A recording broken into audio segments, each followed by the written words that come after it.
suis, comme tout le monde, extrêmement choquée qu'un hôpital, évidemment, puisse faire l'objet d'une intrusion, de violences potentielles. Ce sont des gens qui ne savent pas ce qu'est le respect dû à un établissement où on soigne. Des gens ont attaqué un hôpital. Les infirmières ont dû préserver le service de réanimation. Bonjour à toutes et à tous. Nous sommes le collectif des 34 de la Pitié. Mais nous ne parlons pas au nom des 34, mais au nom d'une majorité. Nous parlons aujourd'hui au nom du collectif. Nous sommes différents. Ce qui fonde ce collectif, c'est ce que nous avons vécu ensemble. Nous souhaitons établir une règle claire. Dès lors qu'une personne ne précise pas qu'elle parle au nom du collectif, elle parle en son nom propre. Donc la parole qui est portée là est collective. Nous tenons tout d'abord à remercier les travailleurs et les travailleuses de l'hôpital de la Salpêtrière qui ont fait émerger la vérité. Le collectif aussi des avocats qui nous ont défendus, les médias, les associations, les partis politiques et les syndicats qui n'ont pas relayé les fausses informations et qui ont enquêté à la place des policiers, ainsi que les street medics qui prennent soin des manifestants. Nous remercions aussi la CGT de nous prêter cette salle. Cependant, nous tenons à préciser que nous ne sommes pas affiliés à aucun parti politique et aucun syndicat. Maintenant, nous souhaitons vous faire part des faits précédant notre interpellation. Il est important de rappeler qu'avant même notre arrivée aux abords de l'hôpital de la Pitié, nous étions en train de manifester sur le parcours autorisé d'une manifestation déclarée et autorisée dans le cadre d'une journée familiale dédiée aux travailleuses et aux travailleurs. Nous étions sous un dôme d'une épaisse fumée de gaz lacrymogène et nous avons entendu un grand nombre de détonations en continu. Lorsqu'un cordon de CRS est venu couper le cortège et stopper l'avancée de la partie du cortège dans laquelle nous étions, le cortège s'est retrouvé encerclé par devant et par derrière, par des CRS. Nous avons subi une pluie de lacrymogènes et de LBD. Dans un incroyable mouvement de foule, tout le monde était visé, y compris un grand nombre d'enfants et de personnes fragiles qui subissaient une charge démesurée au regard de leur pacifisme. Seules deux options s'offraient à nous: subir des coups de matraque et un canon à eau, ou alors se réfugier dans un espace aéré derrière une grille ouverte. Pour fuir ces ultra-violences policières et le nuage de gaz étouffant et aveuglant, nous nous sommes réfugiés derrière une grille ouverte pour respirer, car nous étions terrifiés.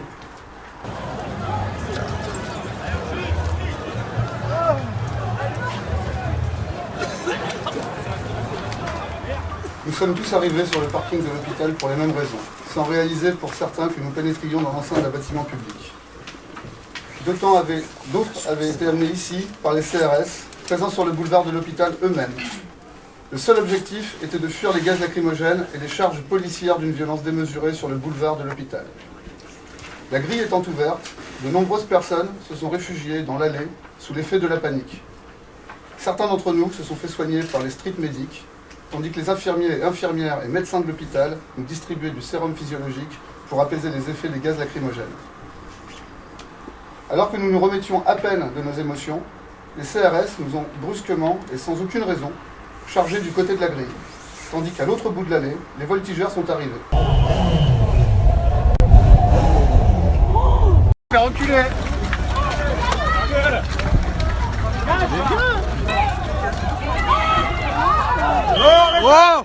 Les deux groupes ont sorti leurs matraques en nous menaçant. Tout s'est passé très rapidement. Nous avions peur. Nous nous faisions charger des deux côtés, sans sommation. La seule issue possible semblait être l'escalier de l'hôpital. Sous la charge des CRS et des voltigeurs, nous avons couru et sommes montés sur l'escalier. Nous demandions droit d'asile. Au personnel hospitalier de nous laisser rentrer, tant nous avions peur, de nous faire frapper par les forces de l'ordre. Est-il normal en France d'avoir autant peur de la police? À aucun moment nous ne savions qu'il s'agissait du service de réanimation. Ce n'était indiqué nulle part.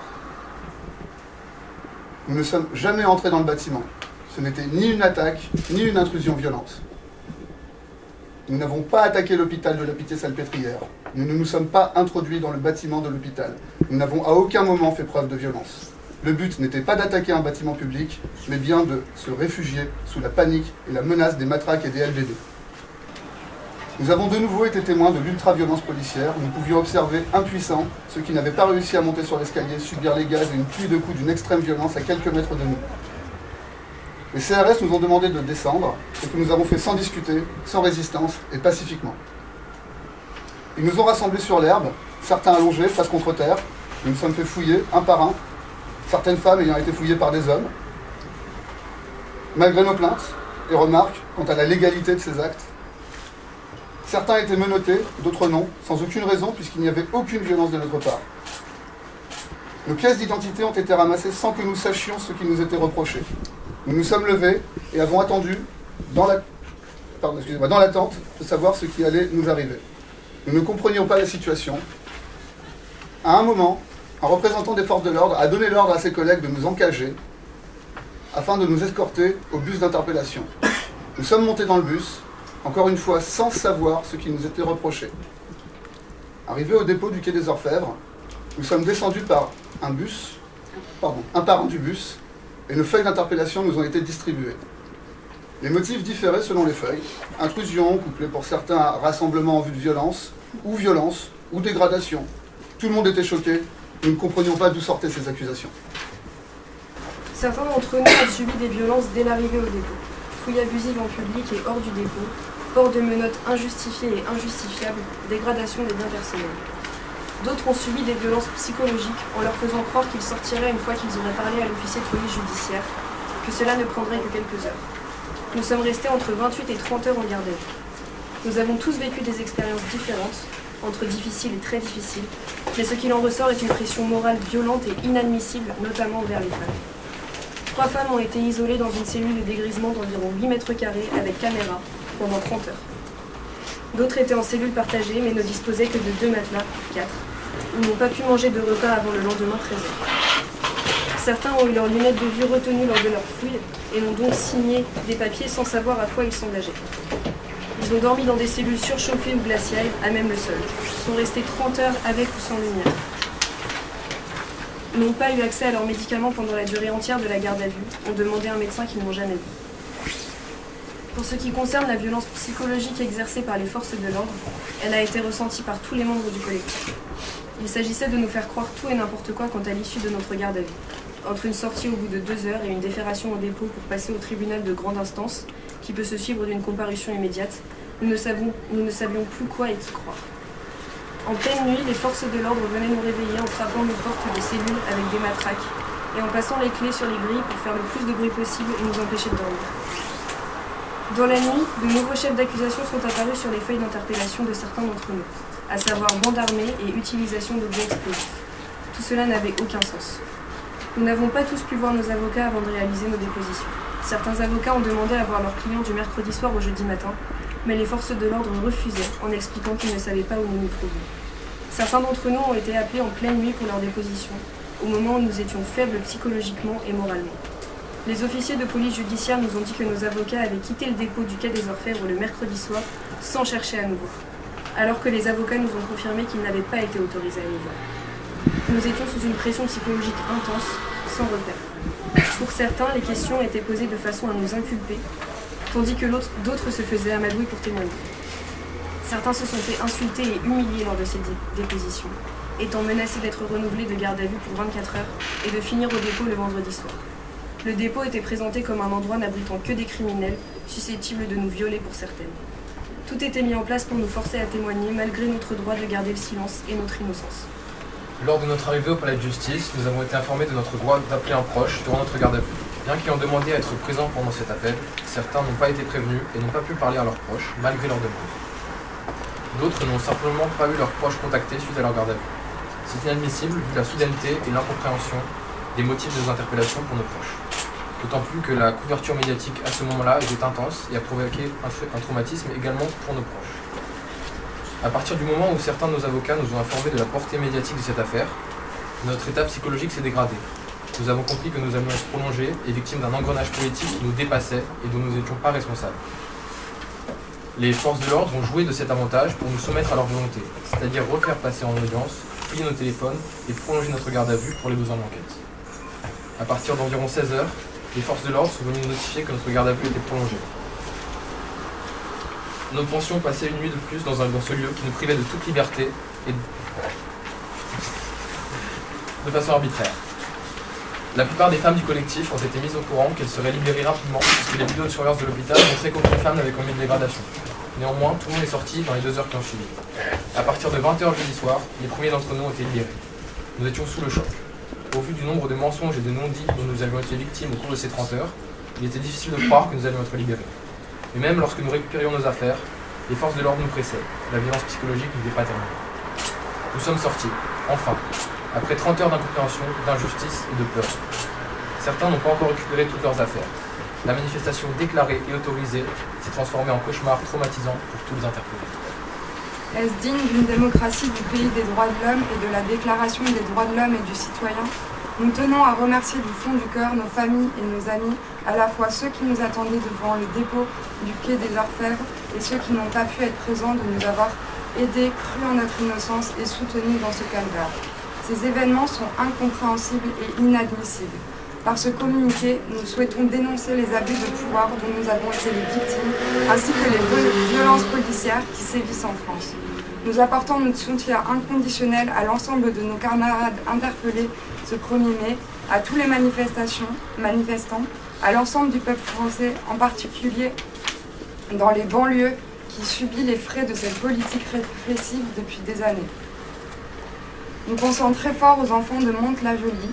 Nous n'oublions pas nos 2 camarades dont nous n'avons aucune nouvelle, ainsi que l'ensemble des personnes déférées à ce jour au TGI et à la femme enceinte avec qui certaines d'entre nous ont partagé leur cellule. Nous sommes également conscients que partout en France, la répression policière est intense et nous apportons notre soutien à toutes les victimes de l'ultra-violence policière. Nous sommes encore sous enquête préliminaire. Nous ne sommes pas libres d'un point de vue juridique. Nous prendrons le temps d'établir notre stratégie avec nos avocats. Nous ne savons pas encore ce que nous allons faire. Merci de nous avoir écoutés. Quand on a appris donc, ce qui s'était passé, on s'est immédiatement rendu dans le bâtiment donc, de la réanimation et j'ai pu voir ce qui s'était passé. Les collègues étaient choqués de l'ampleur que ça prenait, mais pas du tout de l'arrivée de vous tous. Hein, c'est ce qui a été retenu. Hein, c'était surtout la folie que ça a pris avec l'arrivée d'une compagnie de CRS, de 2 directeurs, de Castaner qui après est arrivé à toute vitesse en voiture noire avec des motards. C'est ça qui a vraiment choqué le personnel, ça a pris des proportions énormes.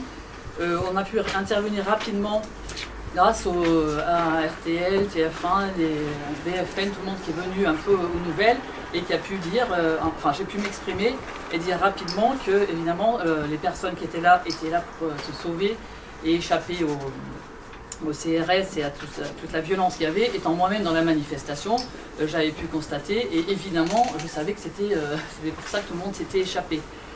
Quand on m'a interrogé sur la soi-disant sanctuarisation de l'hôpital, qu'il ne fallait pas rentrer dedans de façon violente, alors ça nous a fait bien rigoler parce que nous, à ce moment-là, aux urgences, il y avait le CRS qui était blessé et à côté tous les blessés de la manifestation.